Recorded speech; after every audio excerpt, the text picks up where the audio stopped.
हमारे चैनल को सब्सक्राइब करें और बेल आइकन दबाएं। मैं हूं दयानंद शेट्टी और आप मुझे इंस्पेक्टर दया के नाम से जानते हैं। For more episodes of CID, subscribe to Liv Crime and hit the bell icon.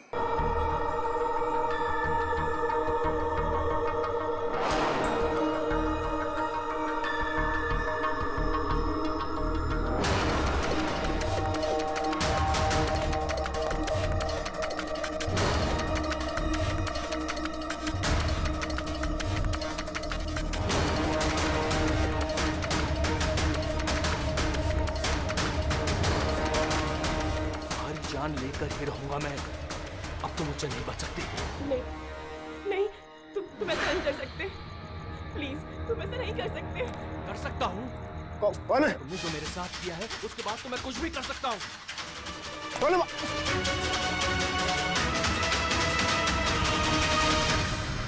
बचाओ, बचाओ, प्लीज हेल्प, प्लीज ऐसा मत करो। कोई है? Please help. बचाओ, कोई है? कौन है वहाँ? Please help me.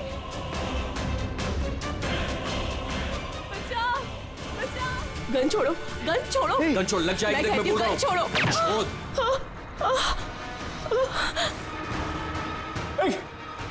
गोली मार दी, गोली चला दी।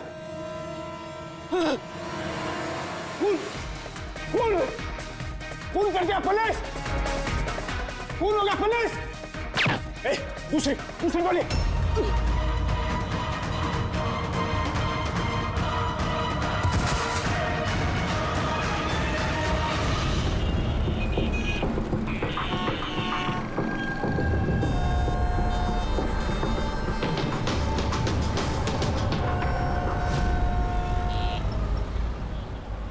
माफ कीजिए, खून आपने देखा? मगर आपने देखा कैसे? मेरा मतलब है, आप तो देख नहीं सकता, यही ना? जी हाँ, तो फिर मतलब आपने देखा कैसे खून होते हुए? इसकी मदद से। इसकी मदद से? अब क्या है ये सेंसर ग्लव है, इसमें सेंसर लगे हैं, उसमें से अदृश्य तरंगे निकलती हैं। उन तरंगों के सामने जो कुछ भी होता है उससे टकराकर वो वापस लौटती हैं।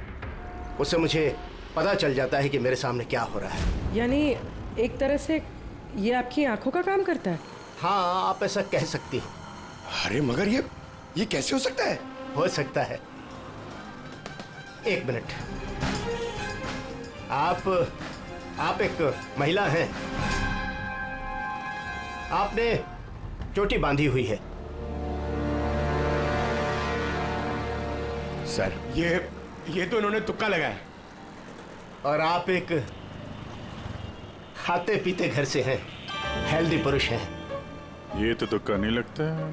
सेहत तो है आपकी। वेट तो चेक किया था सर, थोड़ा कम दिखा रहा था। आपने कहा कि इस डिवाइस की मदद से आपने देखा किसी का खून हुआ है। लड़की का खून हुआ है सर, उसे गोली लगी है। गोली कहाँ? आई मीन यहाँ आसपास? नहीं, यहाँ नहीं। ये यहाँ का फर्श थोड़ा खुरदरा है, वो बहुत स्मूथ था, वहाँ सीढ़ियाँ भी नहीं थी। तो आप वहां से यहाँ इस जगह कैसे पहुंचे? पता नहीं, खून वाली जगह किसी ने मेरे यहाँ पीछे से मारा और उसके बाद मुझे पता नहीं। जब आँख खुली तो मैं यहाँ था। संजीव जी, कल रात एग्जैक्टली क्या हुआ था? आप जरा डिटेल में बताइए। दरअसल मैं बांद्रा की तरफ जा रहा था तो अंधेरी किसी सिग्नल पर मेरा ऑटो रुका। ये क्या था? ये क्या था? ये क्या? अरे इधर अंदर से लड़की की चीख सुनाई नहीं दी तुमको? ठीक है चीख? हाँ, आप क्या बात कर रहे हैं साहब? फिर आए। क्या बात कर रहे हो साहब? अरे अच्छा, ये तुम रखो, ये रखो। खून वाली जगह जब मैं पहुंचा तो मैंने देखा कि लड़के के हाथ में पिस्तौल थी। दूसरी गोली।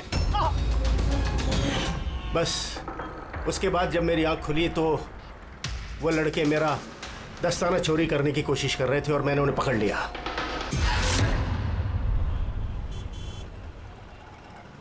और आपके बेहोश होने के बाद कातिल आपको उठा के यहाँ लेके आया और यहाँ छोड़ के भाग गया। हाँ, हो सकता है। अच्छा, वो जगह कहाँ है जहाँ पे लड़की को गोली लगी है? नहीं सर, मुझे नहीं पता। अच्छा, अंधेरी में वो ऑटो जिस सिग्नल पे रुका था, जहाँ पे आपने लड़की की चीख सुनी थी, वो जगह मालूम है आपको? याद है? आई एम सॉरी, मैं इसमें आपकी कोई मदद नहीं कर सकता। It's okay, it's okay. आप चिंता मत कीजिए, हम उस जगह का पता लगा लेंगे। लेकिन कैसे? उस ऑटो ड्राइवर से पूछ लेंगे। इतने बड़े शहर में उस ड्राइवर को आप कहाँ ढूंढेंगे सर? मिल जाएगा, मिल जाएगा। बहुत तेज नेटवर्क है इनका, पूरे शहर में फैला हुआ है, मिल जाएगा। इसका नाम पता वगैरह कुछ मालूम है आपको? उसने टोपी पहनी हुई थी और पुराने गाने बजा रहा था, 90s के दशक के, और उसके ऑटो में आग बुझाने का यंत्र भी लगा था। और हाँ, उसकी बातचीत से ऐसा लगता था जैसे वो उत्तर भारत का रहने वाला है। हेलो, क्या उत्तर भारत का रहने वाला है? पुराने गाने सुनता है, टोपी पहनता है, आग बुझाने वाला सामान भी है उसकी रिक्शा में। ठीक है, देखता हूँ।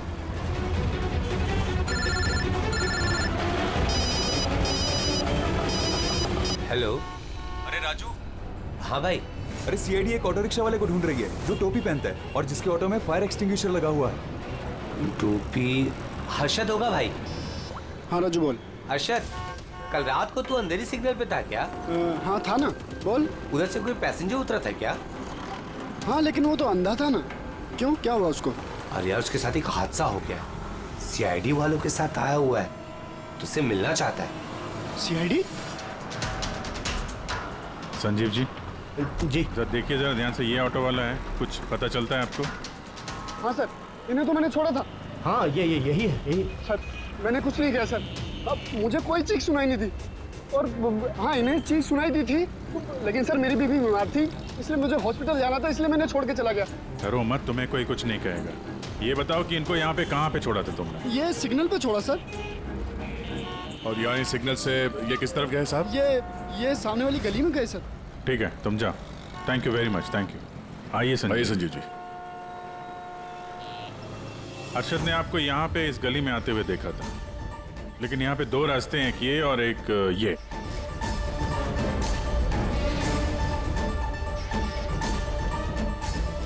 कुछ याद है आपको, किधर गए थे आप? संजीव जी, जरा ठीक से सोच के बताइए कि आपने इनमें से कौन सी गली ली थी?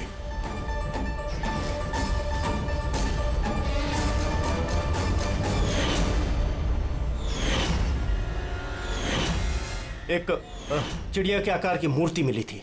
चलो हम लोग यहां से शुरू करते हैं। आगे।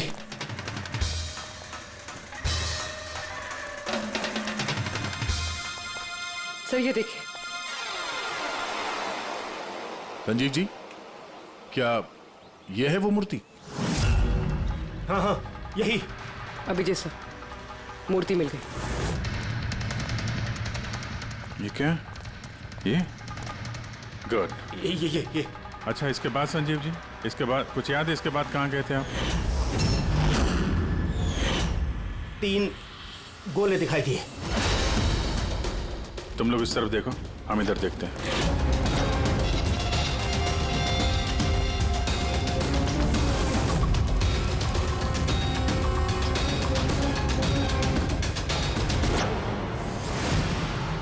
सर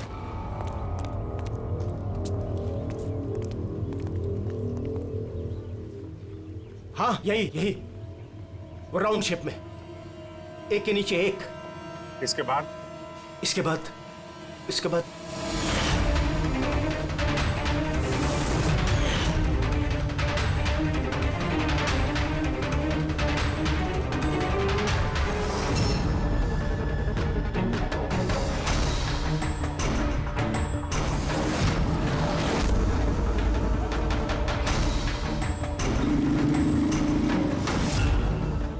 इधर। हाँ, ये संभाल के। अरे सर, घूम फिर के वहीं आगे जहाँ से हमने शुरू किया था। तभी तो संजीव जी को आवाज सुनाई दी।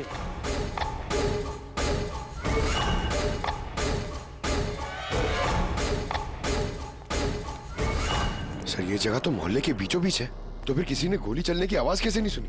क्योंकि गन में साइलेंसर लगा हुआ था।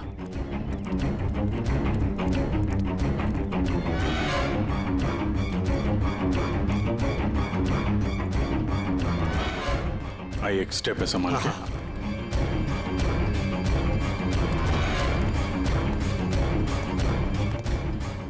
एक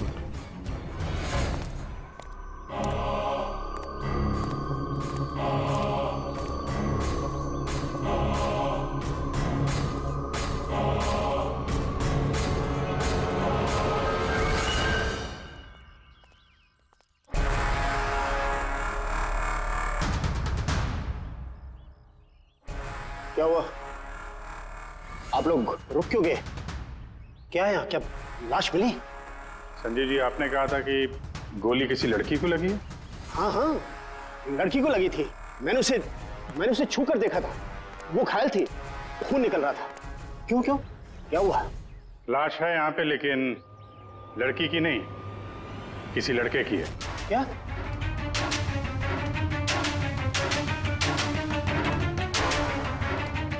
He's dead. लगता है ये वही है जिसने उस लड़की को मारने की कोशिश की। सर, संजीव जी के मुताबिक यहाँ पर 2 गोलियां चली थी। शायद ये दूसरी गोली से मरा।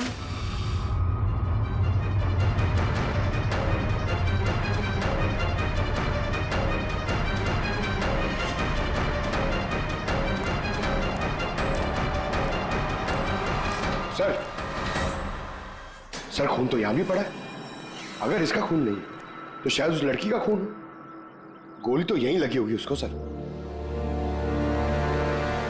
अगर लड़की को यहाँ पे गोली लगी है तो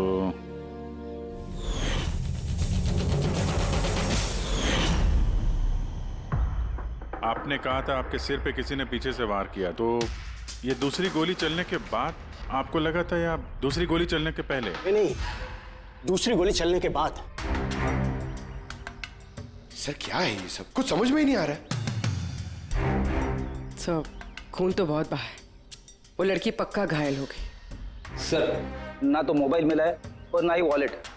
कोई आइडेंटिफिकेशन नहीं है। और सर, इसके हाथ और उंगली पे जो निशान है, ऐसा लग रहा है कि किसी ने घड़ी और अंगूठी चुरा ली होगी। तो कहीं दोनों को लूटने के इरादे से तो नहीं मार दिया? तो ये पता करना पड़ेगा कि लड़की कहाँ है। अगर घायल है तो किसी हॉस्पिटल में होगी, और अगर मर गई तो खूनी उसकी लाश ठिकाने लगा रहा होगा। जरा पता करो मिसिंग पर्सन ब्यूरो से, इसके बारे में कुछ पता चलता है क्या? बस, क्राइम स्पॉट वाली जगह पर उस जमीन पर जो खून मिला था, डीएनए टेस्ट के मुताबिक वो खून किसी लड़की का है। भले ही वो लड़की उस वक्त वहां पर मौजूद नहीं थी जब आप लोग वहां गए, लेकिन क्राइम होते वक्त वो लड़की वहां पर जरूर मौजूद थी। और सर, वारदात का वक्त है रात को 11 से 1 बजे के बीच। तो फिर सही है, संजीव भी तो वहीं पर था 11 बजे आसपास। हाँ सर, और संजीव जी को बेहोशी की हालत में लाकर वहां छोड़ दिया जहां पर वो हमें मिले थे। एक और बात सर, 2 गोली चली थी। इस लड़की को गोली लगी और वो वहीं पे बेहोश होकर गिर गई संजीव जी के पास। उसके बाद सर दूसरी गोली चली जो उस लड़के को लगी। इसका मतलब ये है कि संजीव जी के अलावा कोई तीसरा भी था वहां पे, जिसने इस घायल लड़की को वहां से कहीं ले गया और संजीव जी को भी उस जगह पे छोड़ दिया जहाँ पे वो मिले थे। हमने आसपास के एरिया में पता लगाया सर। वहाँ किसी ने भी किसी लड़का लड़की को आते या किसी घायल लड़की को जाते नहीं देखा। अच्छा, सर एक बात बता, अगर खूनी ने संजीव को क्राइम सीन से उठाकर उस जगह पे रख दिया जहाँ पे वो हमें मिला था, तो फिर हो सकता है उस आदमी के ट्रेसेस संजीव के कपड़ों पर हो। पता लगा सकता है कौन है वो? बिल्कुल पता लगा सकता हूँ। तो बस लग जा काम पे।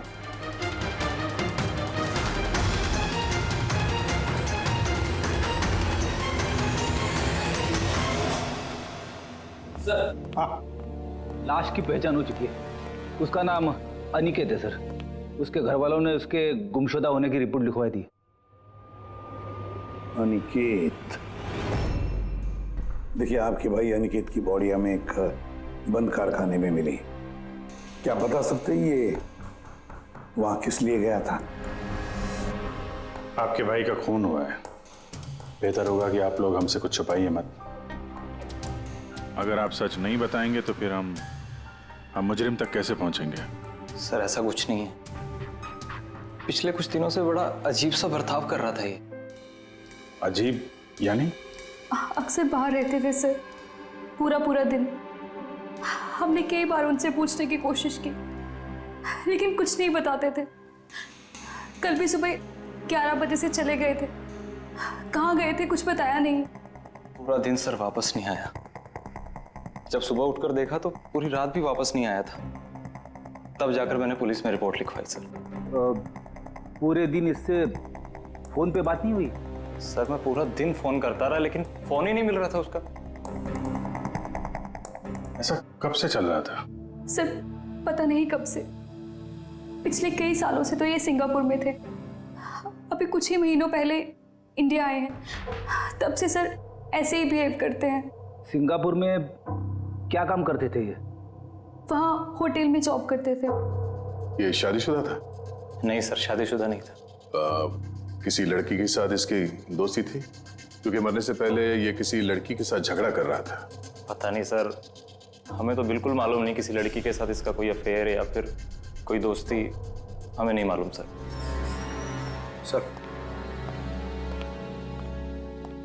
सर इन लोगों से अनिकेत का नंबर लिया और कॉल रिकॉर्ड्स चेक किए सर। उसमें पता चला कि एक भी लड़की का नंबर नहीं था सर, सिर्फ मर्दों से बात करता था और ज्यादातर वो उसके साथ काम करने वाले थे। और सर मौत से पहले भी उसने किसी को फोन नहीं किया था अपने फोन से। एक भी लड़की का नंबर नहीं, ये तो बड़ी अजीब बात है। सर सीधे साधे आदमी थे, सिर्फ अपने काम से ही मतलब रखते थे। ठीक है, आप लोग जा सकते हैं। अगर जरूरत पड़े तो आपको फिर से बुला लेंगे। सर कल कारखाने जाने से पहले ये अनिकेत पूरा दिन एक ही जगह पे था। कौन सी जगह? Sir coffee shop. सर इसके क्रेडिट कार्ड रिकॉर्ड से साबित होता है कि इसने पूरा दिन उस कॉफी शॉप पे अपना क्रेडिट कार्ड स्वाइप किया था। हाँ सर, इसके फोन की लास्ट लोकेशन भी वो कॉफी शॉप ही थी। कौन सा कॉफी शॉप है ये? पीलो कॉफी शॉप। जाओ इस पीलो कॉफी शॉप में और पता लगाओ ये दिन भर वहां बैठकर कर क्या रहा था। अच्छा।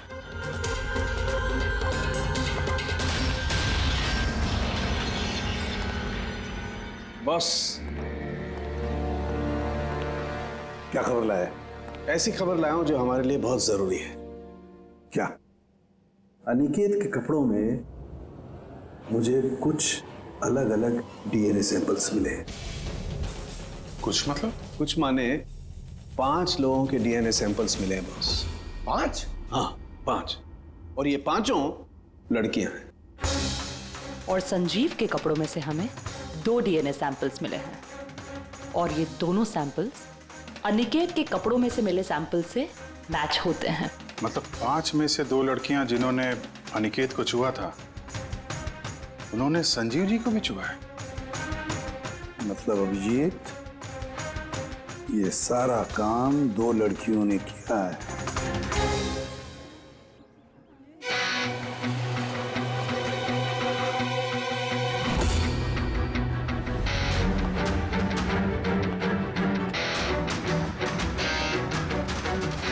जरा ये फोटो देखिए, आप इसे पहचानती हैं? कल ये पूरा दिन यहाँ आपके कैफे में ही था। हाँ सर, ये कल पूरा दिन यहीं पर था और कुछ रात को 10:30 के आसपास यहाँ से निकला था। ये अकेला था या कोई और भी था इसके साथ? मीतू, इधर आना जरा। जरा ये फोटो देखना, ये आदमी कल यही था ना? तो इनको बताओ कि ये अकेला था या फिर किसी और के साथ में था। ये तो अनिकेत है। ये कभी अकेला नहीं आता था, हमेशा भीड़ साथ लाता था। औरतों और लड़कियों की भीड़। और सिर्फ कल नहीं, ये हमारा रेगुलर कस्टमर है, अक्सर यहाँ आता है। और ये हमेशा वही लड़कियों के साथ आता था या अलग अलग? अलग अलग आती थी सर। दिन में कम से कम 3-4। काफी पहुंचा हुआ बंदा था ये। एक बार मैंने उसे पूछा भी था कि इतनी सारी लड़कियों से दोस्ती हुई कैसे, तो उसने मुझे बताया था कि उसके मोबाइल में एक ऐप है, कोई डेटिंग ऐप, वहीं उसे ये सारी लड़कियां मिलती थी।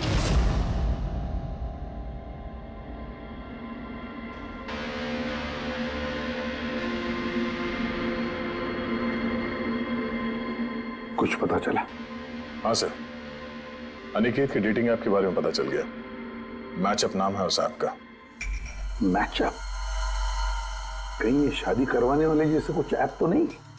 हाँ वैसा ही कुछ है, लेकिन अनिकेत ने इस ऐप का गलत फायदा उठाया। उसने इस ऐप के जरिए कई सारी लड़कियों से कांटेक्ट की, उनसे दोस्ती की, पर शायद शादी वो किसी से भी करना नहीं चाहता था, सिर्फ टाइम पास कर रहा था। ये चैटिंग सिर्फ इस ऐप पे होती है और किसी के भी नंबर्स है नहीं इस ऐप पे। सर, हमने ऐप डेवलप करने वाली कंपनी से 4 लड़कियों के बारे में पता लगाया है जिनसे अनिकेत सबसे ज्यादा टच में था। इनफैक्ट हत्या वाले दिन भी वो इन लोगों से कैफे में मिला था। पूरी बात कर रही है इनसे। इनमें पहली लड़की है मोना। हाँ, मैं मिली थी उससे कॉफ़ी शॉप में करीब 4 बजे। कॉफ़ी पी थी एंड थोड़ी बातें भी की थी हमने। फिर मुझे निकलना पड़ा, कुछ काम था मुझे अर्जेंट। सर, इसका कहना है कि कॉफी शॉप के बाद ब्यूटी पार्लर गई और वहां से एक मूवी के प्रीमियर पे। दूसरी है रूपाली। तो बताइए, आपकी क्या कहानी है? वो बहुत दिनों से पीछे पड़ा था, मिल लो। बहुत ही बोरिंग था, आई टेल यू। एक कॉफ़ी मैंने बहुत मुश्किल से झेली उसके साथ, और जैसे ही कॉफ़ी ख़त्म हुई मैं तो वहाँ से निकल गई थी। उसने बताया कि सर वो अनिकेत से 6 बजे मिली थी और उसके बाद फैमिली फंक्शन अटेंड करने अंधेरी गई थी। और ये तीसरी अंजू है सर। उसके साथ तो वक्त का पता ही नहीं चला। इतनी प्यारी बातें करता है वो। पता है, हमने ढेर सारी बातें की। अचानक से उसने कहा कि उसको कहीं जाना है। हमने डिसाइड किया कि हम अगले हफ्ते फिर मिलेंगे, और फिर वो चला गया। ये लड़की कॉफी शॉप से बाहर निकली ही नहीं। इसके स्टेटमेंट के मुताबिक ये कॉफी शॉप में ही बैठी रही, कॉफी शॉप बंद होने तक, 12 बजे तक। सर, इनके स्टेटमेंट्स हमने क्रॉस चेक किए, सच ही बोल रही हैं।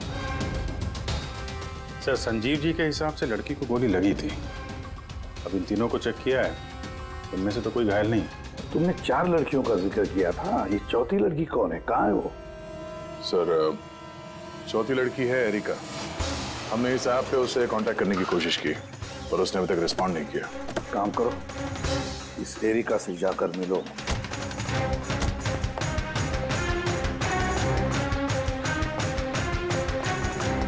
रजत, जल्दी तैयार हो यार, कितना टाइम लगाओगे? इतना टाइम तो लड़कियां भी नहीं लगाती हैं। आ रहा हूँ बाबा, 2 मिनट। Excuse me. जी कहिए, किससे मिलना है? एरिका। एरिका मैं ही हूँ, पर आप? सीआईडी। सीआईडी? क्या ये सब? क्या बात होगी सर, कोई प्रॉब्लम है क्या? एरिका जी, हमने आपको मैसेज भेजा था मैचअप ऐप पे। आपको सीआईडी ब्यूरो में आने के लिए कहा था। आप आई नहीं तो हमें खुद आना पड़ा। Matchup app?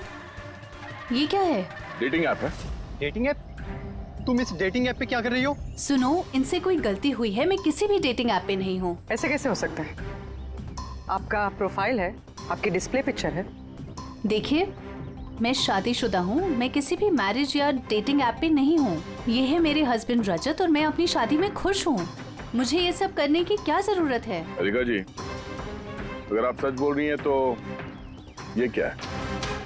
आपका प्रोफाइल इस डेटिंग ऐप पे कैसे? देखिए, सच में मैं नहीं जानती कि ये क्या है।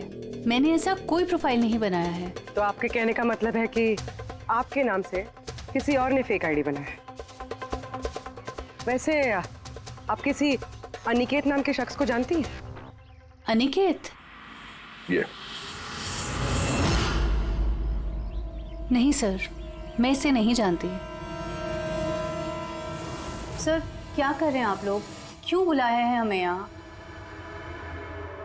हमने आप लोगों को नहीं बताया, मगर अनिकेत, जिसे आप लोग कॉफी शॉप में मिले थे, उसका खून हो गया उसी रात। लेकिन सर, हम लोग क्यों मारेंगे उसको? हम तो ठीक तरह से जानते भी नहीं थे उसको। इनफैक्ट इस हादसे के कुछ दिन पहले तो उससे चैट हुई थी हमारी ऐप पे। हाँ, और उसी दिन तो मैं पहली बार मिली थी उससे।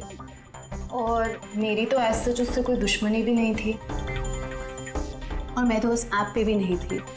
मैं उसे जानती तक नहीं हूँ। उस ऐप की प्रोफाइल में आपकी पर्सनल फोटोग्राफ है। वो फोटोग्राफ वो आपके पर्सनल फोन से ली गई है।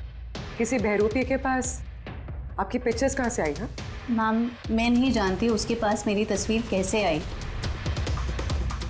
मेरा फोन कुछ दिन पहले खो गया था। फोन चोरी हो गया? कहाँ पे? सर पता नहीं, याद नहीं आ रहा। कोई बात नहीं, आप लोग थोड़ी देर के लिए हमारे साथ कोऑपरेट कीजिए, पता चल जाएगा खूनी कौन है। रेडी?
संजीव जी, इनमें से कोई भी वो लड़की नहीं है जो मौका वारदात पे थी?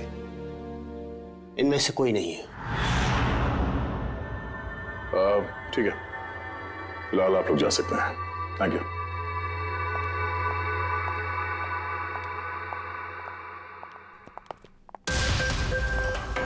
नहीं सर, इनमें से तो कोई नहीं है। सर, बाकी तीनों की तरह एरिका को भी कोई चोट नहीं है, लेकिन वो लड़की घायल थी।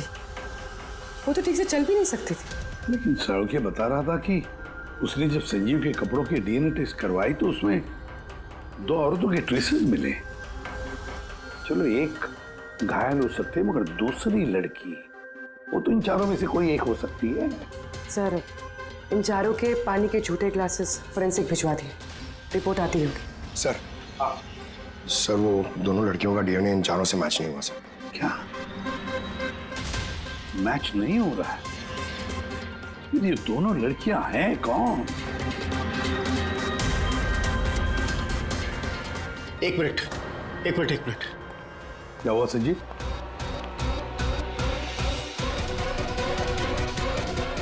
एसीपी साहब, मैं इस महक को पहचानता हूं। महक को? मेरा आफ्टर शेव होगा सर। नहीं, ये वो महक है जो मैंने खून की जगह पर महसूस की थी। ये वही है। कॉफी और चाय?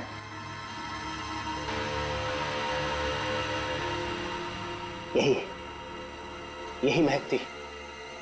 खून वाली जगह यही महक थी सर।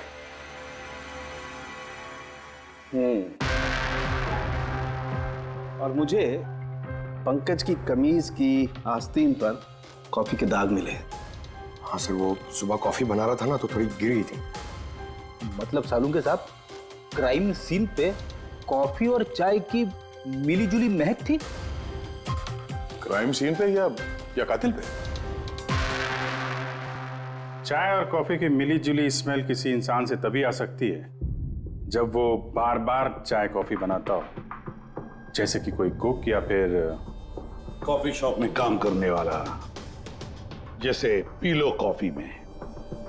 पूर्वी एक काम करो, एरिका से पूछो क्या उसका फोन पीलो कॉफी शॉप के आसपास खोया था क्या? सर,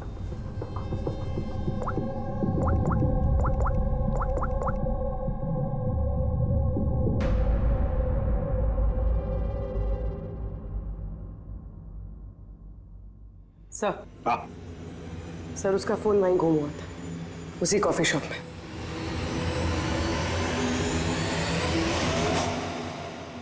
ये लड़की ये यहाँ पर अक्सर आती है ना? हाँ, इसको देखा तो है यहाँ। इसका फोन गुम हो गया, तो जब इसका फोन गुम हुआ था यहाँ पर ड्यूटी पे कौन था?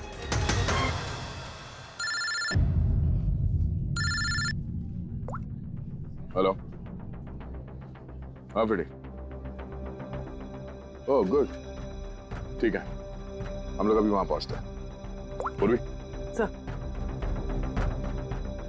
फ्रेडी का फोन था, उस हॉस्पिटल का पता चल गया जहां उस घायल औरत को एडमिट किया। सर वही औरत जिसने अनिकेत का खून किया? हाँ वही, हमें अभी वहां जाना होगा। सर अभी हमें निकलना होगा, लेकिन जब तक हमारी पूछताछ पूरी नहीं हो जाती कोई भी कॉफी शॉप छोड़ के जाएगा नहीं।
एक्सक्यूज मी, मुझे अपनी बहन को डिस्चार्ज कराना है अभी। आप अभी के अभी डिस्चार्ज पेपर्स तैयार कीजिए। डिस्चार्ज? कोमा में अभी वो? देखिए मुझे सब नहीं पता, हमारा निकलना यहाँ से बहुत जरूरी है, आप कीजिए। ऐसे कैसे डिस्चार्ज कर दूं? इनकी जान से भी ज्यादा जरूरी है। देखिए आप मुझसे ज्यादा बहस मत कीजिए, मैं बोल रही हूँ मेरे पास टाइम नहीं है, मुझे सब नहीं पता, आप जल्दी कीजिए।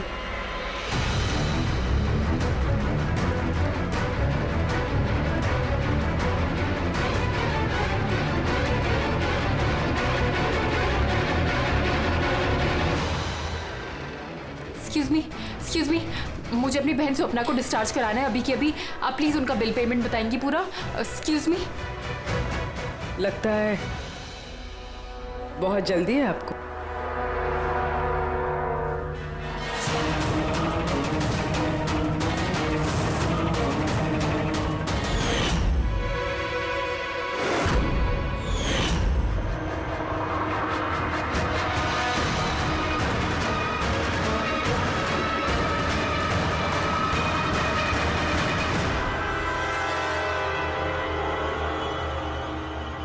कैफे पे वो फोन कॉल तो हमारी चलती। हम देखना चाहते थे कि घायल लड़की की झूठी खबर के झांसे में कौन फंसता है। और तुम फंस गई। ये भी नहीं देखा कि सीआईडी तुम्हारा पीछा कर रही है। तुम खुद हमें यहाँ पे लेके आएंगे और अब भागने का कोई फायदा है नहीं, इसलिए तुम्हारे लिए बेहतर यही होगा अपना जुर्म कबूल कर लो। अनिकेत ने मेरी बहन को जीते जी मार दिया था। वो लोग सिंगापुर में मिले थे और वहीं पर उसने मेरी बहन से शादी का वादा करके उससे सगाई कर ली थी और फिर शादी की हर बात को टालता रहता था वो। मेरी बहन जब भी डेट फिक्स करने की बात करती थी शादी की तो हमेशा कोई बहाना करता रहता था। और अभी 6 महीने पहले उसने बोला कि उसकी माँ बीमार है और उसको इलाज के पैसे चाहिए अपनी माँ के लिए। मेरी बहन ने पूरी सेविंग्स दे दी अपने उसे और उसने बोला कि वो सिंगापुर से वापस आके मेरी बहन से शादी करेगा। पैसे लेकर अनिकेत सिंगापुर से मुंबई आ गया। हाँ, स्वप्ना उसका इंतजार करती रही, वो भी पूरे 3 महीने। फिर एक दिन मैंने देखा कि वो मुंबई में किसी कैफे में था, वो भी अलग अलग लड़कियों के साथ। इसका मतलब वो स्वप्ना से शादी नहीं करने वाला था? नहीं, वो स्वप्ना को धोखा दे रहा था। वो उसके कमाए हुए पैसे और लड़कियों में उड़ा रहा था। और उसकी कोई माँ बीमार नहीं थी, बल्कि उसकी कोई माँ ही नहीं थी। उसकी माँ कब की मर चुकी थी। तो इसलिए तुमने उससे बदला लेने का प्लान बनाया? स्वप्ना को मेरी बात पे विश्वास ही नहीं था, वो उसके प्यार में अंधी हो गई थी। उसको सबूत चाहिए था, तो अनिकेत का सच सामने लाने के लिए मैंने एरिका का फोन चुरा लिया और उसके नाम से मैंने मैचअप ऐप पे उसकी फेक प्रोफाइल बना ली और अनिकेत से चैटिंग करती रही मैं, और वो इजीली मेरे झांसे में आ गया। फिर मैंने उस दिन वहां पर उसको फैक्ट्री में बुलाया और साथ में स्वप्ना को भी बुलाया, ताकि वो अपने आंखों के सामने सब कुछ देख सके। पर उस दिन जब मैं वहां पर गई तो मेरे सामने। ये क्या कर रही हो तुम? हिसाब चुका कर रही हूँ। मैं सब जानती तुमने मेरे पैसे कहाँ कहाँ खर्च किए और कितनी लड़कियों को बेवकूफ बनाने वाले हो Aniket. Please drop the gun. निकल यहाँ से। छोड़ इसको। छोड़, जब बोला ना निकल यहाँ से।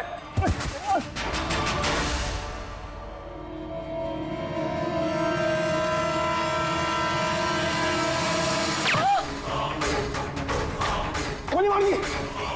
गोली चला दी। गोली चला दी पुलिस। दूसरी गोली मार दी पुलिस।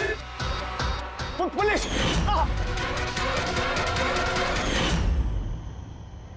तुम्हें पता है, अनिकेत की लाश तक हमें उसी संजीव ने पहुंचाया। वो देख नहीं सकता था, लेकिन उसके संवेदी दस्ताने, सेंसिटिव ग्लव्स, आंखों से कम नहीं। बदले की भावना में तुमने अनिकेत का खून कर दिया, लेकिन अब सारी जिंदगी जेल में गुजरेगी। और तुम्हारी बहन स्वप्ना, जिसके लिए तुमने ये सब किया, एक तो पहले से ही कोमा में है, और जब कभी भी कोमा से बाहर आएगी तुम्हारे पास ही पहुंचेगी, जेल की सलाखों के पीछे।